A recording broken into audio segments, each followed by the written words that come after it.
Welcome, UCF fans. This is Brian Smith with Inside the Knights, and this is the Who's Next Football Recruiting Podcast. Leyton Nelson committed to the Knights today. He's a 6'6", 285-pound offensive tackle from Orlando, Florida, and he plays at Boone High School on the edge of downtown Orlando. This young man was coveted from around the country. He had offers from programs like Oregon, Florida, Florida State, Miami, but he decided to go with the Knights. I'm going to talk a little bit about his recruitment, what his commitment means not only to UCF in terms of the offensive line, but the class as a whole.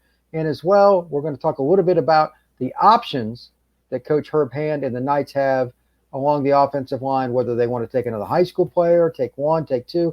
There are a lot of different things to do. With that being said, I'm also going to share a little bit of footage of him, talk about Nelson and some of the things that he's capable of doing. And I tell you what, this is a really, really good football player. So, number one with him, 6'6", 285 pounds. This is a young man that has the ability to play on the edge and be a left tackle. You can never have enough left tackles. UCF already has an offensive lineman in the class in Miguel Maldonado that's very, very talented. He's 6'6", 325 pounds. And this young man plays at Lakeland High School, so not that far away. But you put one on each side, it's hard to get tackles like that. To put it in comparison, UCF is very fortunate because not everybody gets that. University of Florida hasn't had a tackle class like that in a very long time. UF, I mean, it's the state school, et cetera, et cetera. UCF is out recruiting the Gators right now at offensive tackle, flat out. No ifs, no ands, no buts. That's bottom line. And if UCF continues to do that, because you win in the trenches, life is a lot easier for your quarterback, Dylan Gabriel or otherwise. If you continue to recruit like that, get athletes like Maldonado, like Leyton Nelson, you are going to move the football at a much easier pace, a much faster pace, much slower pace, whatever pace you decide, because you dictate to the defense. Pass rushing is going to be much more difficult because both of these young men can play left tackle. Now, one of them is going to move to right. Maybe they put each other by, on special plays where they overload one side. Maybe they play together. There's a lot of little intricacies they can go through, and that's fine.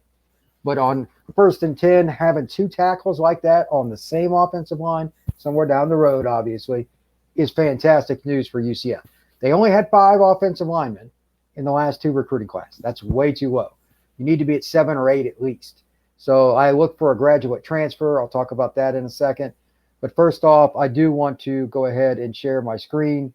And I want to talk a little bit about what he's capable of doing and all the opportunities that are there, because it's just really difficult to understand how much talent a kid has without watching their film. I watch a lot of film and probably too much in some ways. This is Leyton here, the very beginning of his junior footage. That's him running out. But if you watch him, just look at it from an athletic perspective, first and foremost. Forget about technique and that kind of stuff. Can he move his feet? Yes or no? And this is very unusual for a kid this young, yet this big, to be able to play in space like Leyton Nelson does. UCF, I just talked about, they're doing better than Florida with offensive tackle recruiting. And quite frankly, it's not close. The reason is they're getting athletes first. Maldonado, as an example, basketball player growing up. Nelson's a kid that can do whatever he wants athletically. He could have played a lot of sports. I'm sure he could have played baseball or anything else and focused on it. Obviously, football is his thing. But Nelson has the ability to play in space with his feet first. If you play with your feet first, you can pick your sport. This is a young man that also has the ability now to get bigger. He sent me a picture of what he looked like a couple of years ago when he first made a start against Oak Ridge. It's a high school in Orlando. About halfway through his sophomore year, he played, and he had the opportunity to make that start. He was 240, 6'5". He doesn't even look remotely like that anymore. Nelson is a kid that is now starting to fill out, but still looks lean. When I met him this past Saturday at Orlando High School Media Day from Varsity Sports Network, it was just incredible, the size that he was, but still looking fairly slim. He could add 20 more pounds and be just fine. Still play on the edge. As you can see here, he can move his feet. It's just over and over again. He can drive block, still churning the feet after contact. This is a motivated young man. You have kids like this with this frame that can move their feet. He's going to get into a strength program that is very good. I can tell you that now. Coach Dawson and some of the guys over there, they know what they're doing.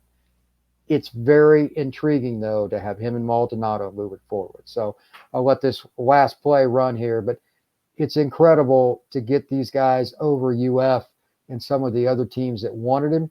A unique little perspective about what's going on. You're talking about a kid that it's just unique, all the opportunities that he had, but he didn't have a single offer until January.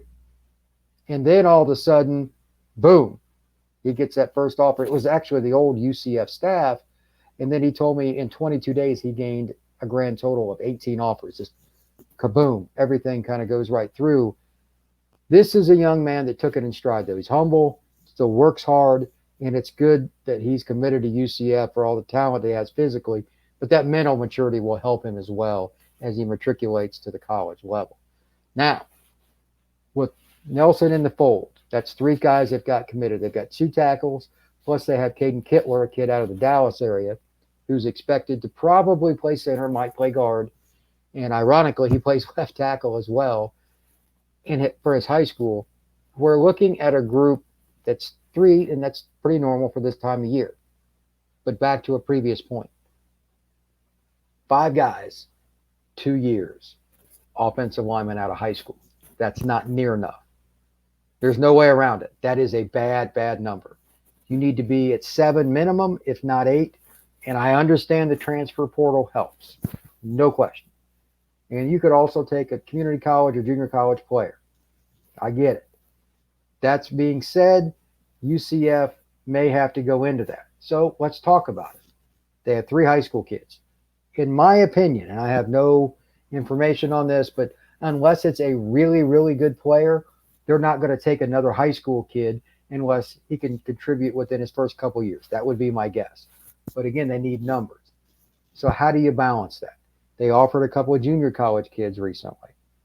That's fine. Now you have to make a decision. When do we pull the plug on just having this group, whoever it is, that we have a shot at, and then do we extend offers from there? They can come up with a date, get an idea, because in mid-December, that's the first signing day for high school kids, JUCO kids. You're going to be in a position where most of those kids are going to sign. 70 to 80% of the kids at least will sign in December. UCF needs at least 10 to 15 of those young men that they're looking at that are whittling it down to like UCF and a few other schools. They need to kind of know, the kids kind of need to know, and bring in a few of them. I'm sure there are at least 10 or 15 guys they're looking at in some capacity. Just using that as a rough number, by the way. How many are we bringing in? Who do we have a realistic shot at? And are they high school, or are they players that have already used up some of their collegiate ability or eligibility? Excuse me. If they can just figure that out between now and the end of fall camp, assuming they don't gain another commitment along the offensive line, it not only helps offensive line recruiting this year and moving forward, it would also help the recruiting class overall. Leyton Nelson was number 9 on the commitment board. Just overall, forget positions, just number 9. I'm anticipating 15 to 18 kids from the high school class to be involved. It could be 1 or 2 less. It could be 1 or 2 more.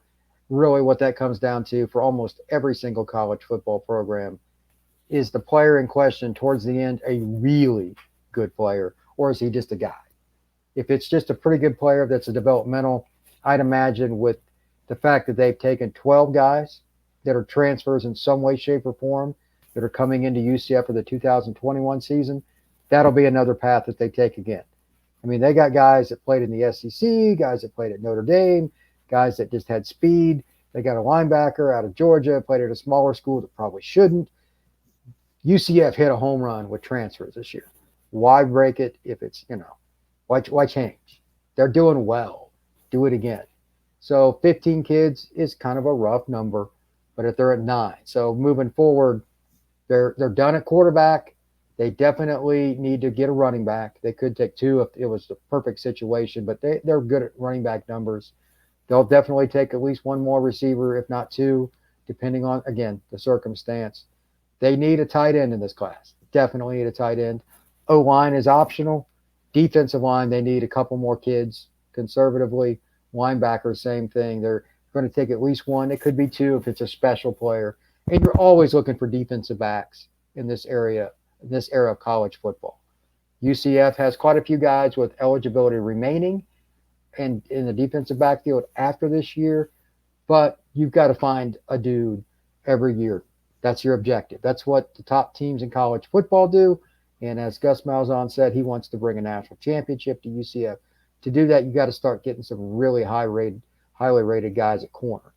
That's something they're going to work on. It'll be better in 23 and 24 because they'll have better relationships with those young men once they've been at UCF because of time. But they need to find a way to get somebody, whether it's a junior college player, whether it's another transfer or something. Corner is the position I'm curious about on the defensive side of the ball. It hasn't been talked about much because they have numbers, but you always need to push the pile forward. So if Nelson is the last offensive lineman they take, they're at 9. That'll give them about another 6 spots, give or take, maybe 8. Again, depends on which players are in question.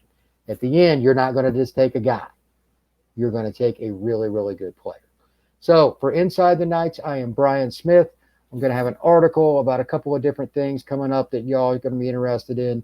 But most importantly, fall camp is here. So make sure to check us out as it scrolls across the screen here at the bottom, si.com/college/UCF. And you can just find me by going to any of your favorite search engines, Inside the Knights. I will certainly come up very quickly. So once again, I am Brian Smith. Thank you very much and enjoy your evening.